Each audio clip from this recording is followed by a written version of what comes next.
Well, first of all, I love that the Cowboys force, the Cowboys Nation force is so strong that they had to address it. You know what I mean? They had to, like, hey, we hearing all of this stuff. We understand it. We know you're upset. They had to address it. I was in the weight room when I heard they were addressing it, and I was going crazy. Like, yeah, that's right. You mean when you first heard Derrick Henry to Baltimore? Well, when I heard them addressing all of Cowboys Nation, saying to Cowboys Nation, we hear your cry. Okay. We hear it. How can you not hear it? Because it's that strong, and we're barking loud about the inactivity after you said you were all in. That was the whole issue. Because I started right after they lost that game, like, wow, how do you keep this intact and keep hope alive? How? And the only way I thought you could do it is say, okay, go out and give me a Derrick Henry. Give me somebody special to say, this is why it's going to be different. This is why it's not going to be another 12-win season that you lose in the first round and out on, because I gave you some help and I gave you a player in need. Now, the Cowboys usually go and get a guy like they got Gilmore or Brandon Cooks last year, and they get him usually around a good price and a good range. That's where Derrick Henry fell, right here, right now. Now, the surprising part, Skip, is they don't usually go out on that first week. They just don't go out on the first week and pay big money. But I don't think this was big money. I think Derrick Henry, in a sense, and now, of course, $10 million, $9 million guaranteed is a lot of money to a lot of people. It's a lot of money. But it was within the reach of what the Cowboys could do. I know jumping out early on, what Jerry and Steven always talk about is you're overpriced, you overpay for people right here. Steven's line yesterday about that was you pay good players great money, and you pay average players good money on the first 2 days of free agency. First 2 days. Okay, so you don't even make those calls. You just say, let's see how this falls out. The surprising part was that Derrick Henry, made an early decision. And I would. It's not surprising because Derrick, he's a smart guy. He's like, let me make sure I get my first choice. I want to make a choice, take a choice, because I want to go to where there's an opportunity to win a Super Bowl. And he certainly gets that opportunity in Baltimore. He certainly gets that opportunity in Baltimore. But he had just bought a house in Dallas. He would have. He just bought a house in Dallas. Dude, come on. That's the part that keeps adding the pain to it. The pain is you just bought a house in Dallas. I sat right here and I said, Key, he wants to play for the Cowboys. He would probably give a hometown discount. But he's not going to give a home. He basically said it yesterday, and he did a great job and got right back to, I'm so happy for the opportunity that Baltimore has given me. He did a great job getting back to it, but he basically told me, I would have been more than happy to. That's how it came across to me. Yeah, I would have been more than happy to listen to what the Cowboys had to say. And all I wanted all you had to do was go in, because at this time you don't know where to go in. Where do you start in something? It's the early part of free agency. I say, let's go. If you'd have gone in anywhere around Tony Pollard's number from last year, you'd have got this deal done.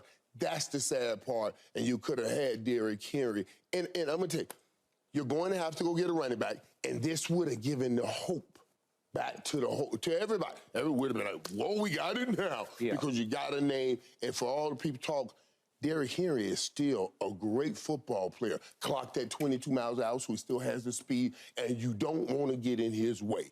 And we talked about it over and over. The Cowboys missed that hammer, and Derrick Henry could have been that hammer. Yeah, this adds pain to it when you see Derrick Henry saying, well, I would have really given an ear and listened to what they had to say. So speaking of Key, as in Keyshawn Johnson, he kept saying that surely there was contact between the camps, between the Cowboys and the Derrick. But again, if we take Derrick Henry at his word, he is saying there was nothing, no contact whatsoever. He didn't hear a peep from the Dallas Cowboys. And I wanted the report as, did your agent reach out to the Dallas Cowboys? I wanted that as a follow-up question. Because I want to hear if your agent reached out and they not take the call or whatever. I just wanted, you know what I mean? I want to see if his agent pushing like he should be pushing too. But yeah, I did want to hear that. Okay. I am so with you, and I so appreciated the fact that moments after, the morning after that disaster of a debacle of a nightmare of a playoff loss to Green Bay, down 27-0 before halftime, you sat actually in that seat and you started to campaign for Derrick Henry to Dallas. And at that point, I thought it might cost, I don't know, 20 or 25 million. What did Saquon get? 26 million guaranteed money. Right, 26 million guaranteed. Calvin Ridley got 50 million guaranteed, okay? Right. And we talked about Christian Wilkins, you're a big fan. He got 84 million guaranteed. This ended up costing $9 million total. It's a 2-year deal, but all that the Ravens are on the hook for is $9 guaranteed million for Derrick freaking Henry. And you guaranteed Tony Pollard 10 last year. You did. And we both watched Derrick Henry last year, and he looked a whole lot just like Derrick Henry to me. And I know he's 30 years of age, and that should be 0 hour for a running back, like you're the 11th hour. But, hey, to me, behind one of the worst offensive lines for what turned out to be a not very good Tennessee team, he is still a stud, a freak of a running back. And I believe he will be the Super Bowl catalyst for the Baltimore Ravens. And maybe they were more set up. They were better set up, better suited to go make another run at a Super Bowl because they got to an AFC Championship game. We thought they were going to win that game. But maybe he will be the difference maker to put them over the top. I still think he would have been a difference maker to put us over the top to at least get us to the NFC Championship game. No doubt. It was a message of hope. If Dallas had signed Derrick Henry, Cowboy Nation that you spoke of would have blown the top off the internet. We would still be talking about it. We'd still be dancing about it in the middle of this table, right? It would have been, it really would have been the hope you needed. I mean, it would have been all back where everybody would have been, like they say, all chips back in the middle of the table. That's an all-in move. It's a fairly right. And reasonable. You know what? That's perfect. That's perfect. That's perfect in saying that, Skip. That would have been just the all-in move we needed. Right here. Everybody would have taken that and drove that thing, man. It would have been incredible, yes. And it would be somewhat the equivalent of 1992, you're a Dallas Cowboy, I'm there, and Jerry Jones goes out in a shock to me and lands Charles Haley, who was the Super Bowl catalyst. I don't think you would have broken through in 92 or even maybe even 93 without Charles Haley rushing the passer. Right. And to Jerry's credit, he drove home that trade with an NFC rival of yours because they thought he was more trouble than he was worth. Silly them. But the point was, Derrick Henry is a message. Like when you're in that locker room in 92 and you say, we got Charles Haley? Whew. Now, this year, you'd be saying, if you were in that locker room, we got Derrick Henry? Right. But Skip, a message not just to the locker room, a message to the NFL, to the whole to the league. NFL. This is who we are now. And as much as I talk about it, I'm talking about this is what we're playing, physical football. Yeah. So you want to come in here now. Good point. And you want to put two guys on CD Lamb. That means you're going to put 7 men in the box, and we're going to run downhill and put a stop to this. Yeah. What did Philadelphia just do? They just added to a run game. This would have muted and moved their move right off the board. Right off the board. It would have trumped it because here comes this force. Yeah. And we would have been talking about, well, Derrick Henry has stayed more healthy than Saquon Barkley. That's why we got the better deal. All kind of things we would have been breaking down. This move would have done everything that the Cowboys needed as far as reestablishing that kind of hope going into the season. And by the way, speaking of those rival Eagles, they went and got Devin White yesterday. And I don't know about you, but I'm a big fan. And I know he was not very good last year for reasons I still can't fathom. But he is a difference maker. He is impactful. In that 2020 Super Bowl run of theirs, he was devastating as a blitzer and a run blower up. You know, You see what you're doing? You see what you're doing? And that's exactly what we would have been doing with Derrick Henry. Yeah. You took, in 2020, you went way back, You taking his best years and you're extrapolating from that and putting it into your put it into what the Eagles are going to be doing. I would have been taking Derrick Henry's best years and putting it right on into the Cowboys with an added CeeDee Lamb to it would have given us that same thing you're talking about right now that they're getting with Devin White. They're looking at Saquon's best years and they're injecting them. Man, we're going to put that on our offense. They're looking at Devin White's best years. We're going to have this on our defense. And it gives them a fresh start. Like, let's go. We're ready for the season. That right there is what we needed and what we're missing and what they just let slip by. And just for the record, the Giants, they probably won't be very good, but they went out and got Brian Burns. And I got to tell you, he's a difference maker. He's a top 5 pass rusher. So that's a splash move by the Giants. And then we got Dan Quinn in Washington, and he's taken a lot of. He took our center, who's a really good player, Biotish, and he took Dorrance Armstrong, and he took Dante Fowler. And enough to make you start saying, if they get a quarterback, they're starting to worry. Man. And I still believe they're going to land Caleb Williams because I'm not sure the Bears are sold on. That's what I've been told, that the Bears are not sold on Caleb Williams. Don't let the homegrown Caleb Williams go back to Washington, D.C., where he'll be like a favorite son coming home to them.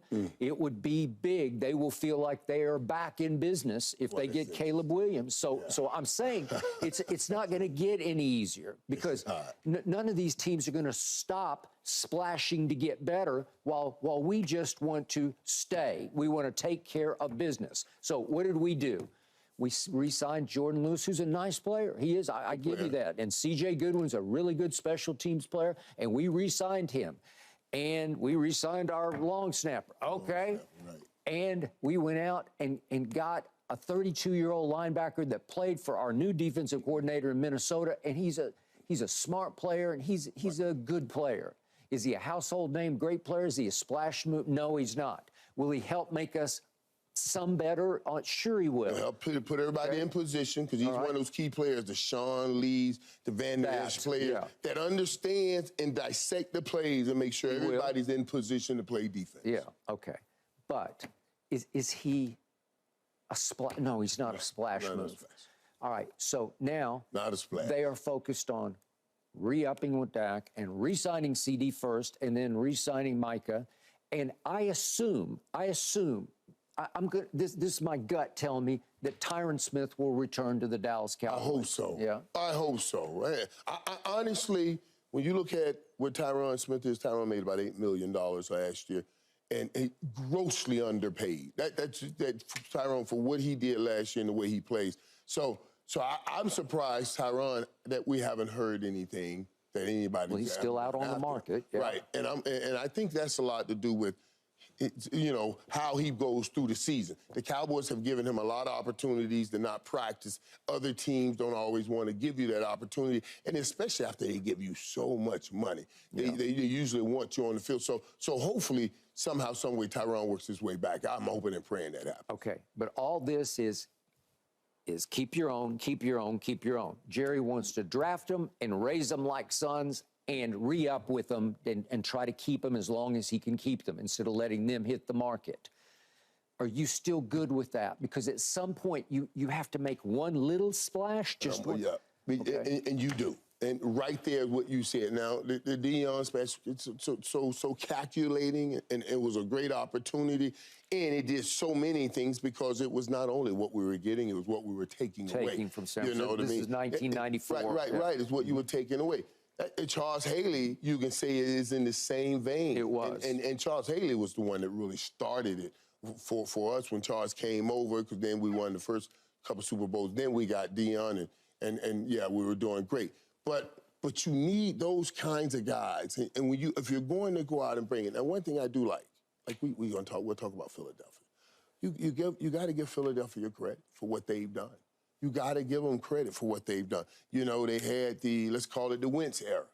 They got to a Super Bowl, won a Super Bowl in the Wentz era. They retooled that whole thing, kicked it all out, and went into the Hurts era and got back to the Super Bowl. Got back to the Super Bowl. I was thinking about this, Skip, and I said, this is amazing when you talk about it. And when Tad Prescott, he's right. They've done a wonderful job. Dak's brother complimented them as the best front office. And Philly, they've done a wonderful job. But I also say, wow, because I come back to the homegrown, and I say, when you start piecing teams together like Philly's doing, and now here they're doing it again, and they're bringing in great players that speak right to the issues they've had, then why to help with them not being able to stop the run? He'll help in those areas, you know what I mean? So they bring them right in, and you say, well, why couldn't this team that was 10-1 at one point last year turn it around late in the year?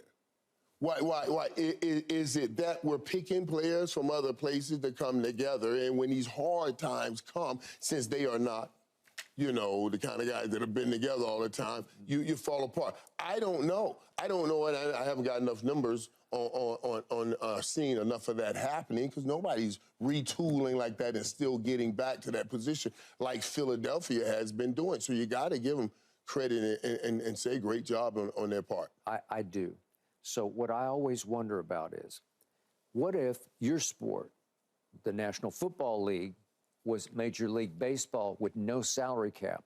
What if Jerry could go like old days George Steinbrenner, where Jerry always says there's no check I wouldn't write for my next Super Bowl? What if there was no cap? Would Jerry have won 4 or 5 Super Bowls since you guys won 3 that should have been 5? Seriously. Yeah. What if there was no... Because he keeps having to sort of rob Peter to pay Paul against the cap. You know, he keeps, and he's now dedicating all of his money to keeping instead of plunging, right? What if there was no cap? Then maybe Jerry Jones with the deepest pocket, or some of the deepest pockets, right? Yeah, but Jerry would sell. He would be, he would sell the Cowboys on and sell you on the greatness of being with the Cowboys. Yeah. There's no doubt he would be more willing to pay the number. There's no doubt he'd be more willing to pay the number. Right. But it'll be on the greatness of the Cowboys. It would be. Legacy. All right. So now I'm going to I mentioned this to you yesterday. I'm going to drive it home today. Since he made the big plunge for Deion Sanders, 1994, leading to your 95 season in which you won what became the last Cowboys Super Bowl, since that time, we're going 29, we're almost going on 30 years worth of Cowboys football. And over that stretch, 20 NFL teams have played at least 15 playoff games, including the Dallas Cowboys.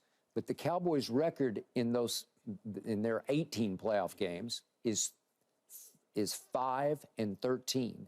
That is the worst record of those 20 teams who have played at least 15 playoff games since you won your Super Bowl. That's not good. That's just wrong to me, because in the glory days pre-you and up through you, they just dominated. The first 30 years of the Super Bowl, what was yours? Yours was 30, right? Super Bowl 30 was the last one. Okay, so the first 30 years of Super Bowls, Dallas was in the NFC Championship game 16 times out of 30 years. Well, guess what, ladies and gentlemen? Now we're going on 30 years with 0 NFC Championship games and obviously 0 Super Bowls.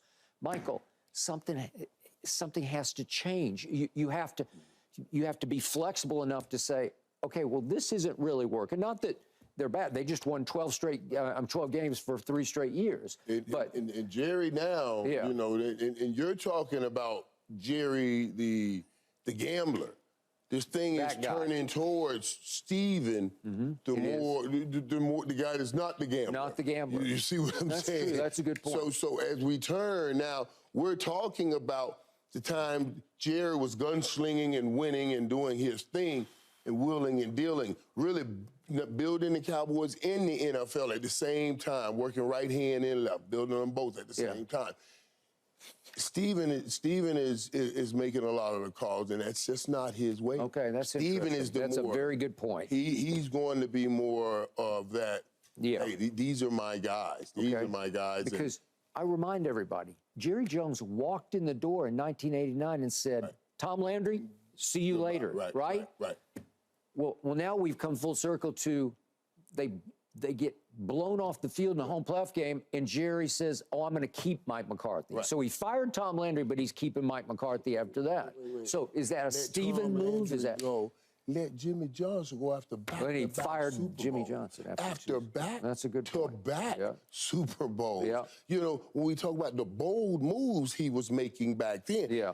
You can't get any more bold than that. That's bold. That's the kind. That's what Jerry was doing. He was like, we're building it and we're building it our way. And he was, you know, he was wilding out. He was doing what he needed to do to get right. He really was. He really was. I mean, when you go, you got Tom Landry go. You got a back-to-back Super Bowl winning coach. You let him go. You was like, so you were wilding out. And now things they've turned. And a lot of it has turned over to Steven. So you're going to see a more conservative approach. You're going to see a more conservative approach. I just thought this was if any time was the time, this was going to be the time that they say. As much as I sit up here and talk about hope will dictate effort and all of that, the effort of the fan base right here, right now, they needed that hope. And we blew that opportunity. Blew that opportunity. They blew that opportunity. There is no getting around that. So who plays running back for the Dallas Cowboys next year? And we're still waiting on who will that come down to be. Yeah. I assume they're just going to draft somebody in the second or third round, and that will be our starter. I don't know if that's going to even be enough. I think they'll draft somebody and still look at who's out here. You know what I mean? There's still a few, Dalvin Cook and who else? Cam Akers is out there. And they'll try to sell that as good as Derrick Henry. I'm not buying it. No. Derrick Henry would have been a perfect fit, and he just bought a house there. Thanks for watching, Undisputed fans. Do you want more highlights from the show? Make sure to click that subscribe button for all the exclusive content from Undisputed.